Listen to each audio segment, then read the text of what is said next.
Hello students, class fifth students. आज मैं आपको जो आपके पिरामिड टर्म के चैप्टर नंबर 1, 2 और 3 इसका कॉपी वर्क रिवाइज़ करा रही हूँ। ये आपके फर्स्ट वीडियो जो मैंने आपको दी थी उसमें आपको बुक वर्क कराया गया था इन तीनों चैप्टर का। ये तीनों चैप्टर आपके पिरामिड में आने हैं बच्चों। आज मैं आपको इसके कॉपी वर्क रिवाइज़ करा रही हूँ। सभी बच्चे वीडियो को ध्यान से समझेंगे और अपने एग्ज़ाम की तैयारी करेंगे। ओके बच्चों, स्टार्ट करते हैं वीडियो को। इसमें आपका फर्स्ट चैप्टर है जिसका नाम है ग्लोब। ठीक है बच्चों, ग्लोब के बारे में पढ़ते हैं। Define Greenwich meridian. Greenwich meridian क्या होती है? Also called the prime meridian. इसे प्राइम मेरिडियन भी कहा जाता है, प्रधान या मध्योत्तर यानी कि। It divides the earth. यह डिवाइड करती है अर्थ को इनटू 2 इक्वल हेमिस्फेयर्स। दो गोलार्ध में जो पृथ्वी है उसको बांटती है ये ग्रीनविच मेरिडियन जो लाइन है। ओके बच्चों, फिर है पोल्स। पोल्स क्या होते हैं? ध्रुव यानी कि the flat ends at the top and the bottom of the अर्थ। जैसे ये बच्चों हमारी पृथ्वी है, पृथ्वी आपको पता है, तो पृथ्वी जो है वो पोल्स यानी कि ध्रुवों पे से चपटी है, यानी कि ऊपर से भी चपटी है और नीचे से भी चपटी है। तो जो ये चपटा पार्ट होता है इसे बोला जाता है बच्चों पोल। क्या बोला जाता है? पोल। ये होता है नॉर्थ पोल, ऊपर का पोल, और ये वाला होता है साउथ पोल यानी कि दक्षिणी पोल। ये उत्तरी ध्रुव और ये दक्षिणी ध्रुव। ओके बच्चों, फिर आगे बच्चों कीवर्ड्स बताने हैं। The 1/2 of the earth that can be seen at a time. एक टाइम पे अर्थ का ऐसा पार्ट जो हम एक ही बार देख पाते हैं। मीन्स हमारी पृथ्वी गोल है बच्चों, इसका हम एक पार्ट जो है वो एक बार के में देख पाते हैं, इसे बोलते हैं हेमिस्फेयर। फिर हम पृथ्वी को अपनी घुमाते हैं तभी तो इसका दूसरा पार्ट देख पाते हैं। तो इसका जब हम एक ही पार्ट सामने देख पाते हैं वो कहलाता है हेमिस्फेयर यानी कि गोलार्ध। ओके बच्चों, फिर है नेक्स्ट है the imaginary tilted line on which the earth rotates. जिसके कारण जो पृथ्वी है वो घूमती है हमारी, वो बीच की लाइन जो पृथ्वी के बीच से होकर गुजरती है उसे क्या बोला जाता है बच्चों? एक्सिस। क्या बोला जाता है? एक्सिस। ओके, फिर नेक्स्ट है नेम द फ्लोइंग। आपको नेम बताने हैं इनके 2 पोल्स। कौन कौन से 2 पोल्स हैं अभी मैंने बताए हैं? नॉर्थ पोल और साउथ पोल। ओके, फिर नेक्स्ट है 2 हेमिस्फेयर। 2 हेमिस्फेयर यानी कि गोलार्ध कौन कौन से हैं? 2 नॉर्थन हेमिस्फेयर, एक तो उत्तरी गोलार्ध, और एक है साउथन हेमिस्फेयर यानी कि दक्षिणी गोलार्ध। ओके, फिर हम बात करते हैं 2 ट्रॉपिक्स। 2 ट्रॉपिक्स कौन सी है? ट्रॉपिक ऑफ कैंसर कर्क रेखा यानी कि ट्रॉपिक ऑफ कैप्रिकॉर्न यानी कि मकर रेखा। ओके बच्चों, फिर है 2 सर्कल। 2 सर्कल कौन से हैं? आर्कटिक सर्कल और अंटार्कटिक सर्कल। जैसे ये पृथ्वी हमारी ऊपर का अगर हम इसका पार्ट देखते हैं तो ये होता है आर्कटिक सर्कल जो कि 66.5 डिग्री पर होता है बच्चों, और ये दक्षिण में होता है जिसे बोलते हैं अंटार्कटिक सर्कल जो भी 66.5 डिग्री पर होता है। ओके बच्चों, याद रखेंगे। फिर नेक्स्ट है what is a globe. Globe क्या है बच्चों? ग्लोब क्या है? Globe is a small model of the अर्थ। क्या है? एक पृथ्वी का छोटा हिस्सा, छोटा पार्ट जिसके कारण मतलब पृथ्वी को दर्शाया गया है, जिसपे क्योंकि हम पूरी पृथ्वी को देख नहीं सकते एक साथ, इसलिए ग्लोब को बनाया गया है ताकि हम पृथ्वी की सारी चीज़ें देख सकें। ओके, फिर नेक्स्ट क्वेश्चन है व्हाट इज ग्रिड। ग्रिड क्या है बच्चों? Grid is a pattern of regularly space horizontal and vertical lines. Grid क्या है? जाल। ग्रिड क्या होता है बच्चों? जाल। ग्लोब पर जो लाइन खींची गई हैं, लैटिट्यूड हो या फिर लॉन्गिट्यूड हो, या तो हॉरिजेंटल यानी कि ऐसे खींची गई हो या वर्टिकल ऐसे खींची गई हो, वो क्या कहलाता है बच्चों? ग्रिड कहलाता है। जैसे हमारा ग्लोब है उस पर 2 रेखाएं आपको पता है ऐसे ऐसे खींची गई है, ऐसे खींची गई है, ऐसे खींची गई हैं, 2 प्रकार की लाइनें हैं। तो ये जो जाल बनता है इसे कहा जाता है बच्चों ग्रिड। क्या कहा जाता है? ग्रिड। ओके, फिर नेक्स्ट क्वेश्चन है नेम द इम्पोर्टेंट लैटिट्यूड्स। कौन कौन सी इम्पोर्टेंट लैटिट्यूड है? नॉर्थन लैटिट्यूड और साउथ लैटिट्यूड। ओके बच्चों, फिर है what is the other name for latitude line at 0 degree. जो 0 डिग्री लैटिट्यूड लाइन है बच्चों उसे क्या कहा जाता है? और इक्वेटर। क्या कहा जाता है बच्चों? इक्वेटर। जैसे ये ग्लोब है, ग्लोब के जो बीचों बीच लाइन खींची गई है बच्चों, इसे क्या बोला जाता है? 0 डिग्री रेखा या फिर इक्वेटर या फिर भूमध्य रेखा, इसके ये सारे नाम हैं। ओके बच्चों, व्हाट इज इक्वेटर। इक्वेटर अभी मैंने बताया the earth is divided into 2 equal hills. जो हमारी पृथ्वी है उसको 2 बराबर भागों में बांटा गया है बाय एन इमेजिनरी लाइन, एक काल्पनिक रेखा के द्वारा, आर कोड जिसे बोला जाता है क्या? इक्वेटर। ओके बच्चों, फिर नेक्स्ट है हाउ वॉज, शॉर्ट क्वेश्चन है, how was it prove that the earth is round. ये किसने प्रूव किया, किसने सबूत दिया इस चीज़ का कि जो पृथ्वी है वो गोल है।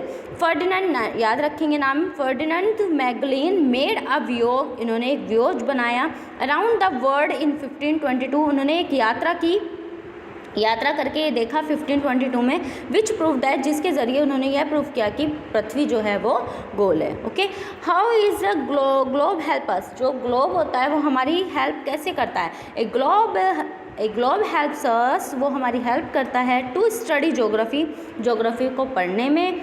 पायलट्स, जो पायलट होते हैं हवाई जहाज वगैरह उड़ाते हैं बच्चों, वो एंड सेलर्स, जो नाविक होते हैं जहाज वगैरह चलाते हैं पानी के, वो यूज़ ए ग्लोब, वो ग्लोब का यूज़ करते हैं टू प्लान ट्रैवल करने के लिए रूट्स, यानी कि कौन सा ट्रैवल का रूट कहाँ को जाना है, कैसे जाना है। वी कैन अंडरस्टैंड, उससे हम देख सकते हैं, जान सकते हैं क्या, the occurrence of the day and night using a globe, globe के ज़रिए ही हम डे एंड नाइट का पता लगा सकते हैं। ओके, फिर नेक्स्ट क्वेश्चन है बच्चों, difference between the lines of latitudes और लॉन्गिट्यूड, लैटिट्यूड और लॉन्गिट्यूड लाइन्स में डिफरेंस बताना है।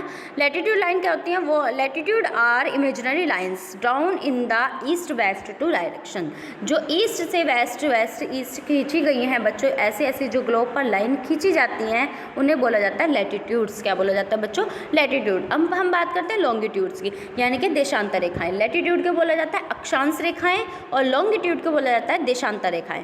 Longitude are imaginary lines drawn into north south to direction, जो नॉर्थ से साउथ यानी कि ऊपर से नीचे को लाइन खींची जाती हैं बच्चों ग्लोब पर, पृथ्वी पर, उन्हें क्या बोला जाता है, लॉन्गिट्यूड्स, यानी कि देशांतर रेखाएं। ओके बच्चों, फिर हम बात करते हैं all latitudes are not equal in size, जो लैटिट्यूड्स लाइन है बच्चों ऐसे ऐसे जो खींची गई हैं वो साइज में इक्वल नहीं है। देखो अब यहाँ से स्टार्टिंग करते हैं, मान लिया हम, जैसे हम यहाँ से स्टार्ट करते हैं लाइन की, तो ये वाली लाइन बड़ी हो गई, फिर जैसे जैसे हम ऊपर जाते रहते हैं तो लाइन छोटी होती जाती है। तो जो लैटिट्यूड्स लाइन होती हैं वो इक्वल नहीं होती हैं। Okay, all longitude are equal size में होती है, जो लॉन्गिट्यूड होती हैं वो इक्वल साइज में होती हैं, जैसे ऐसे करके ऐसे खींची जाती है बच्चों, इनका साइज इक्वल होता है। ओके, ये पूरी गोल गोल घूमती रहती है। ओके, उसके बाद है लैटिट्यूड्स आर 181 इन नंबर्स, जो लैटिट्यूड्स लाइन है यानी कि जो ऐसे ऐसे खींची गई हैं लाइन, उनकी संख्या कितनी है बच्चों, 181, कितनी है, 181। लॉन्गिट्यूड आर 360 इन नंबर्स, जो लॉन्गिट्यूड है उनकी जो ऐसे ऐसे खींची गई हैं बच्चों वो कितनी है 360 लाइन्स। ओके बच्चों, ये डायग्राम भी आपको याद करना है, ये आपके एग्जाम में आएगा, ऐसे का ऐसे ही आपको लर्न करना है। ओके, फिर नेक्स्ट हम पे चैप्टर है आपका चैप्टर नंबर 2, जिसका नाम है maps. Map ligand, map it explains the map language, ये क्या करता है, मैप की जो लैंग्वेज होती है उसको एक्सप्लेन करता है। कन्वेंशनल साइंस, कन्वेंशनल साइंस क्या होते हैं, features show as the symbol and signs on a map. Map पे बच्चों हम सारी चीज़ नहीं बना सकते, बना तो नहीं सकते, तो क्या करते हैं मैप पे कुछ सिंबल बना दिए जाते हैं, जैसे कि स्टार बना दिया, ओवल बना दिया, सर्कल बना दिया, ये बना दिया जाता है, और एक साइड में लिख दिया जाता है कि स्टार जो सिंबल होगा वो नदी का होगा, ओवल जो सिंबल होगा वो पहाड़ का होगा। ऐसे ही हम कुछ भी मान लेते हैं, जो सिंबल और साइन बनाए जाते हैं मैप पे उन्हें बोला जाता है कन्वेंशनल साइन। ओके बच्चों, समझ में आया। फिर नेक्स्ट है कीवर्ड। कीवर्ड क्या है, 4 main direction on A map, जो मैप पर 4 डायरेक्शन बताई गई हैं बच्चों, ऐसे यहाँ पे नॉर्थ, यहाँ पे साउथ, यहाँ पे ईस्ट और यहाँ पे वेस्ट, ये बताई गई हैं जो डायरेक्शन बच्चों, उन्हें क्या बोला जाता है, कार्डिनल डायरेक्शन। क्या बोला जाता है बच्चों, कार्डिनल डायरेक्शन। ओके, फिर है the bottom of the map is called, जो बॉटम यानी कि जो मैप में नीचे की तरफ है, जैसे बच्चों ये मैप है आपका, ठीक है, सही बन रहा है, ये जैसे मैप है तो मैप के जो नीचे वाला पार्ट है बच्चों, यहाँ पे क्या होता है, साउथ, क्या होता है यहाँ पे, साउथ, यहाँ पे क्या होता है, नॉर्थ। ओके बच्चों, याद रखेंगे। फिर नेक्स्ट है what is a map. Map क्या है, map is the representation of the earth on A flat surface. अगर हम फ्लैट सरफेस की बात करें बच्चों, जो ग्लोब होता है वो गोल होता है, लेकिन अगर हम ग्लोब को खोल दें यार, मैप क्या बोलते हैं, जो फ्लैट दिखाई देता है हमें, फ्लैट सरफेस जो पृथ्वी का दिखाता है उसे बोला जाता है मैप। ओके बच्चों, what shows on the map, map पे क्या शोज किया जाता है, ए मैप शोज, जो मैप होता है उस पर शोज किया जाता है लैंड यानी कि भूमि कहाँ से कहाँ तक है, एंड सी डिस्ट्रीब्यूशन, समुद्र जो है, पानी जो है वो कहाँ से कहाँ तक बटा हुआ है, कॉन्टिनेंट्स कितने हैं, महासागर कौन कौन से हैं, कहाँ पर हैं, एंड ओशियन, और महासागर कितने हैं, महाद्वीप, सॉरी कॉन्टिनेंट यानी कि महाद्वीप कितने हैं, कहाँ पे हैं, और ओशियंस यानी कि महासागर कहाँ पे हैं और कितने हैं, ये सब हम किस पे देख सकते हैं, मैप के ज़रिए देख सकते हैं। ओके, फिर है व्हाट इज़ ए ग्लोब, अब ग्लोब की बात करते हैं। ए globe is a true representation of the अर्थ, एक ट्रू रिप्रेजेंटेशन है यानी कि हम पूरी पृथ्वी को एक साथ ग्लोब पर देख सकते हैं। ओके, फिर नेक्स्ट क्वेश्चन है which maps are not found in atlas, atlas क्या होता है बच्चों, जो हमारी मैप की बुक होती है जिसमें हर प्रकार के मैप होते हैं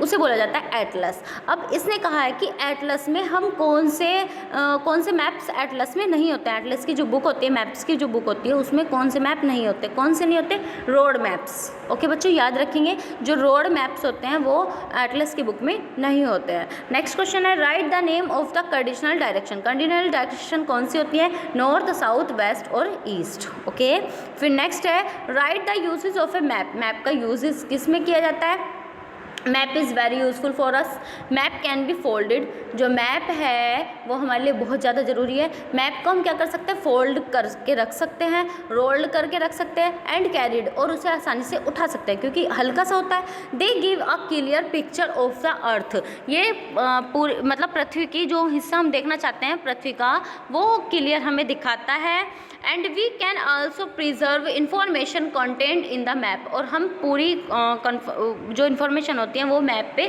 देख सकते हैं। ओके, फिर है right the different types of map, map कौन कौन से टाइप के होते हैं, फिजिकल मैप यानी कि भौतिक बनावट जिसमें दिखाई जाती है, फिर होता है पॉलिटिकल मैप जो राजनीतिक मैप होते हैं जिसमें कि स्टेट दिखाए जाते हैं, क्लाइमेट मैप यानी कि जो जलवायु प्रदर्शित करते हैं वो मैप होते हैं, फिर है वेजिटेरियन मैप यानी कि कौन सी मतलब ये होते हैं वेजिटेबल से संबंधित यानी कि खान पान से संबंधित, खेती से संबंधित मैप, फिर होते हैं इकोनॉमिक मैप, इकोनॉमिक मैप होते हैं जो कि व्यवसाय से संबंधित होते हैं। ओके, फिर नेक्स्ट बात करते हैं what is the scale, scale क्या है, scale is the most important part of the map, जो स्केल होता है वो एक बहुत इंपॉर्टेंट पार्ट होता है मैप का। Maps are drawn to scale, map जो ड्राउन किए जाते हैं वो स्केल के जरिए किए जाते हैं। Scale is the particular length, scale की एक पर्टिकुलर लेंथ पर्टिकुलर लंबाई होती है, यूज टू मार्क जिसमें मार्क किया जाता है distance between two places on the map in comparison और to distance on the surface of the earth, earth की कहाँ से कहाँ तक की कितनी दूरी है ये सब हम स्केल के ज़रिए ही नाप सकते हैं। Okay, what is the difference between small scale maps and large scale maps, जो स्मॉल स्केल मैप्स होते हैं और लार्ज स्केल मैप्स होते हैं उनमें डिफरेंस क्या है दोनों में। Maps are divided into two types on the basis of scale, scale के टाइप से जो मैप है वो दो भागों में बांटे गए हैं। Small scale maps show larger area, जो स्मॉल स्केल मैप्स होते हैं वो बड़े एरिया को दिखाते हैं, जबकि these maps are commonly printed in the atlas, atlas पे इन्हें प्रिंटेड किया जाता है, जबकि जो लार्ज स्केल मैप्स होते हैं शो स्मॉलर एरिया, जो लार्ज वाले होते हैं वो स्मॉल स्केलर एरिया को दिखाते हैं। ओके बच्चों, ये आपका चैप्टर नंबर 2 कंप्लीट होता है। अब हम पढ़ते हैं चैप्टर नंबर 3 जिसका नाम है वेरिड क्लाइमेट यानी कि विभिन्न प्रकार की जलवायु।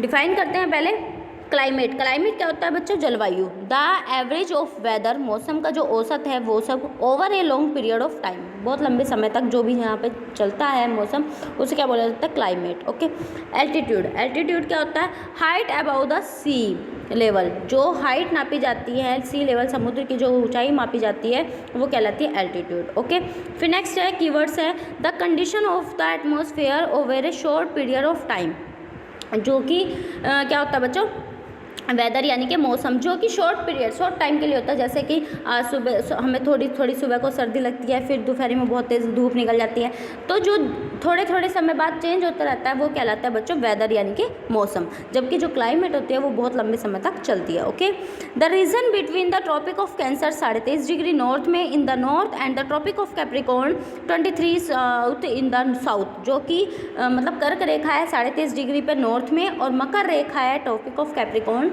23.5 डिग्री साउथ में बच्चों, उसे क्या बोला जाता है, टॉरिड जोन, क्या बोला जाता है, टॉरिड जोन। फिर नेक्स्ट क्वेश्चन है name the factors effect the weather, ऐसे फैक्टर्स ऐसे तत्व जो वेदर को यानी कि मौसम को इफेक्ट डालते हैं, प्रभाव डालते हैं वेदर पर, मौसम पर। कौन कौन से हैं फैक्टर? लाइक टेम्परेचर, कौन कौन से फैक्टर हैं? जैसे टेम्परेचर यानी कि तापमान, रेनफॉल यानी कि वर्षा, and humidity effect the weather, और ह्यूमिडिटी यानी कि वहाँ पे कितना उपजाऊपन है, ये सब इफेक्ट डालते हैं किस पे? वेदर पे। ओके, फिर है what zone is the closest to the equator, कौन सा इक्वेटर के पास है? द टॉरिड जोन, कौन सा है बच्चों? Torrid zone. Why does a place become colder with increase in altitude? That happens because as altitude increase, air becomes thinner and observe less heat. Okay बच्चों, फिर नेक्स्ट क्वेश्चन की बात करते हैं हम। What is weather? वेदर क्या है? Weather is the condition of the atmosphere over a short period of time. Weather क्या है? एक कंडीशन है, ऐसी कंडीशन वातावरण की जो कि एक छोटे से समय तक चलती है। ओके, फिर है क्लाइमेट। क्लाइमेट क्या है? Climate is the average of the weather over a long period of time, जो लंबे समय तक चलता है औसत किसका? मौसम का, उसे क्या कहलाते हैं? क्लाइमेट यानी कि जलवायु कहलाती है। ओके, फिर हम बात करते हैं शॉर्ट क्वेश्चन की। List the factors that effect the climate. ये भी वही क्वेश्चन है, जो क्लाइमेट को इफेक्ट करते हैं वो कौन कौन से हैं? Different factor that effect the climate in a region area. Region are proximity to the equator, मतलब भूमध्य रेखा से जो इक्वेटर है यानी कि 0 डिग्री रेखा से दूरी कितनी है, कहाँ पे है? डिस्टेंस फ्रॉम द सी, समुद्र से कितनी दूरी पर कौन सा स्टेट है, कौन सी जगह है? डायरेक्शन ऑफ द विंड्स, हवाओं की क्या दिशाएं हैं? एंड रिलीफ, और कितना वहाँ पर किस प्रकार से आराम वहाँ पे मिल रहा है। ये सब क्या करते हैं? इफेक्ट डालते हैं क्लाइमेट पे। ओके बच्चों, फिर नेक्स्ट क्वेश्चन है write note on the human impact on climate. जो ह्यूमन है उस पर क्या प्रभाव पड़ता है क्लाइमेट का? Humans influence the climate with their activities such as cutting of trees. जो ह्यूमन है वो किस प्रकार से क्लाइमेट को प्रभावित कर रहे हैं? बहुत इफेक्ट कर रहे हैं। या क्या सबसे बड़ा इफेक्ट है इसका? कटिंग ऑफ ट्रीज़ यानी कि पेड़ों को काटने से जलवायु बहुत प्रभावित होती है। बर्निंग ऑफ फ्यूजल फ्यूल्स, जो ईंधन जलाए जाते हैं उनसे भी बहुत इफेक्ट पड़ता है। ओके, फिर हाउ इज़ विंड फॉर्मेट। जो हवा है वो कैसे बनती है? Wind is caused by differences in air temperature. जो एयर टेम्परेचर के हिसाब से जो विंड है वो बनती है। As the air helpers it rises and cold air rushes to take its place. जहाँ से एयर उठती है वहाँ से हीट अप होती है, इट रेजेज एंड कोल्ड, फिर ये कूल करती रहती है, रशेज टू टेक प्लेस, और फिर नया स्थान ले लेती है। ओके बच्चों, यहीं पे आपकी वीडियो कंप्लीट होती है। सभी बच्चे दोनों वीडियो को ध्यान से समझेंगे और अपने एग्ज़ाम की तैयारी करेंगे। 15 तारीख से आपके एग्ज़ाम शुरू हैं। ओके बच्चों, thank you, have a nice day.